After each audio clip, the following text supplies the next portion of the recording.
конституция ҳамчун бахтномаи миллат манфиатҳои олии мардуми кӯҳанбунёд ва халқи шарифу матиниродаи моро инъикос намуда тоҷикистонро ба ҷаҳони мутамаддин ҳамчун давлати соҳиби истиқлол демократӣ ҳуқуқбунёд ва дунявӣ муаррифӣ кард. аз тарафи дигар қабули конституция барои рушди давлати демократӣ ва бунёди низоми ҳокимияти давлатӣ асоси ҳуқуқӣ гузошта дар таҳкими сулҳусубот ва ваҳдати миллии тоҷикистон шароити мусоид фароҳам овард. иштирокдорони ҷамъ ки бахшида ба 30-мин солгарди конституцияи ҷумҳурии тоҷикистон дар академияи миллии илмҳои тоҷикистон баргузор гардид, ин нуқтаро махсус таъкид дошта. ҳамоиши илмӣ амалӣ дар мавзӯи конституция ва рушди қонунгузории ҷумҳурии тоҷикистон ҷараён гирифта дар рафти он олимону донишмандон, ҳуқуқшиносону мутахассисони соҳа ва устодону донишҷӯёни муассисаҳои олии кишвар ширкат варзиданд. зикр карда шуд ки нақши таърихии конституция пеш аз ҳама дар солҳои аввали истиқлолият дар он аст ки мардуми тоҷикистон ҳамчун баёнгари соҳибихтиёрӣ ва сарчашмаи ягонаи ҳокимияти давлатӣ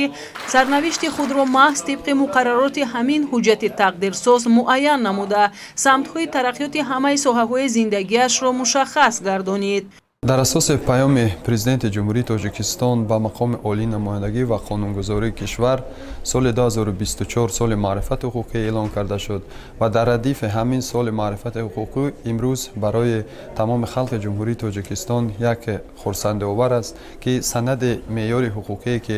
тақдири ҳар як халқу миллатро ҳаллу фасли менамояд дар таърих бо номи конституция ёдрас мешавад. мақсади ягона ҳамин аст ки ҳамин санади меъёри ҳуқуқӣ маълум аст ки аз он халқ барои халқ ба манфаати халқ қабул карда шудааст ва халқи ҷумҳурии тоҷикистон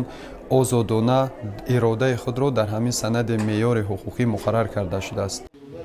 инчунин баромадкунандагон доир ба нақши олимону мутафаккирон ва коршиносони соҳа ки дар самти қонунгузорӣ таҳлил ва таҳияи он нақши бориз гузоштаанд суханрониҳо намуданд. дар факултети ҳуқуқшиносии донишгоҳи миллии тоҷикистон кафедраи ҳуқуқи соҳибкорӣ ва тиҷорат яке аз олимон ходими шоистаи илми ҷумҳурии тоҷикистон раҳимзода муҳаммад забир дар солҳои аввали конституция нақши асосиро бозидааст ва олими машҳур асосан доир ба